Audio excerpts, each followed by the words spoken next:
Now, what we want to do is we want to play what Draymond had to say to Paul George about when he lost confidence in himself to shoot and how it bothered him and how, in fact, when people would say these things about him and leave him open and all of that stuff, it would actually bother him. So what we want to do is we want to play that part for you guys now, and then we're going to come back and unpack this thing. Take a listen to that part right here.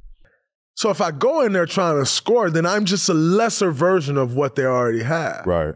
Smart. So my mindset wasn't to go in there and score. My mindset was go in there and do everything that David doesn't do. Got you. Right? So I'm going to go in there and lock up. D. Lee ain't playing no goddamn defense. I love D. Lee. That's one of my OGs. I love D. Lee. D. Lee ain't playing no defense. I am going to run and screen like nobody's tomorrow. D. Lee gonna set a screen, but D. Lee gonna set that screen to get him open. D. Lee ain't setting that screen to get you open. Yeah. So I'm like, I'm gonna go screen, and I'm gonna get these guys involved differently than D. Lee does, because D. Lee is going to score the ball and he's a hell of a passer. But he's averages like 3-4 assists a game because that's not really what he's focused on doing. He is focused on putting that, as he should be, he's focused on putting that ball in there. And so I'm going to go get these guys involved like nobody else is getting them involved. And so that was my mindset, but it was just totally off of trying to do something different than he does. So if I can go do this, they won't compare me to him. They won't hold me to the standard that he's held to as far as scoring the ball every night. Right. And I can just bring my own thing. We start having success. And once we start having success, this is now really into my third year. Steve takes over.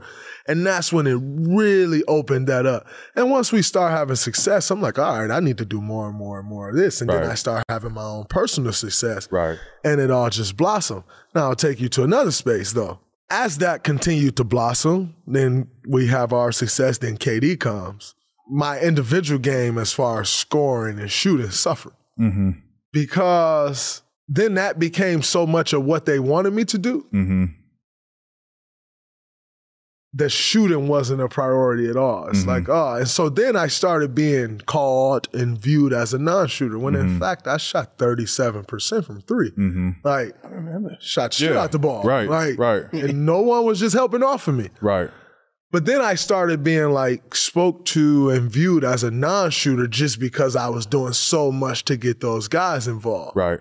And in turn, I lost my confidence. And so I lost my confidence in my shot. So how many listen to this too? Don't ever lose your confidence. Like, but I lost my confidence in my shot. And, you know, I'm trying to get K involved. I'm trying to get Steph involved. I'm trying to get Clay involved. In my mind, I'm thinking like, man, Steph came down and hoisted 3 crazy shots. And because he did, Clay just came down and hoisted one from half court. And next time he came down and hoisted one from the other side of half court. And by the way, it's been now 8 possessions that Kevin hasn't touched the ball. So I catch the ball and I may be in a position to shoot it, but I'm like, K ain't touched the ball. I need to get him a look. And just making, that's the point guard in me, just making sure everybody touched the ball. But it really took an impact. It really had an impact on my offensive game and especially my confidence and my mindset. Because then once it was like, oh, well, those guys are shooting the ball. So our non-shooter, and it's like I'm being mentioned as the non-shooter, start to believe it. You know, as great as it was and it has been, and I wouldn't change it for a thing in the world, it had a negative impact as well because it, you know, it, like I said, I lost all confidence. Like, and you go in the gym and shoot with me right now, P, I probably can knocking shoot that with, you know, I don't know knocking that with you, but I'm gonna shoot the piss out the ball. But getting back over that hurdle, from the confidence perspective, I feel like I just started getting it back like maybe last year.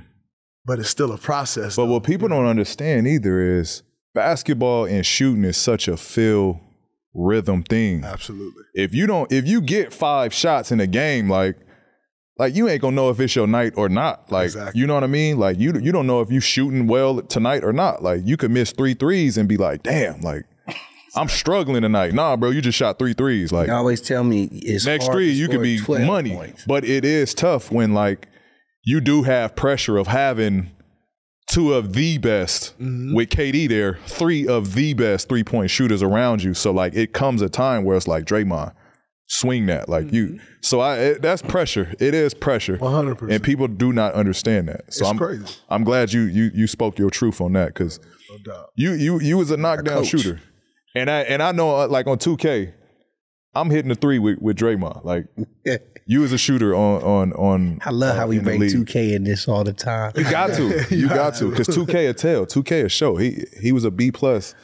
His 3-point. I love it. No, for sure. But it was all confidence though. Yeah. And like now, I'm working to get that confidence back still. You know what I'm saying? And like I said, last year was a big jump for me. It was a big hurdle. So you heard what Draymond Green had to say. Now, funny enough, before producing this show, I actually looked up Draymond and Ben Simmons stats. Last season, Ben Simmons averaged 6.9 points per game. He got, 6.3 rebounds and 6.1 assists, 1.3 steals. Draymond Green averaged last season 8.5 points per game, 7.2 rebounds, 6.8 assists per game, while he got you 1.5 steals and 1 block per game.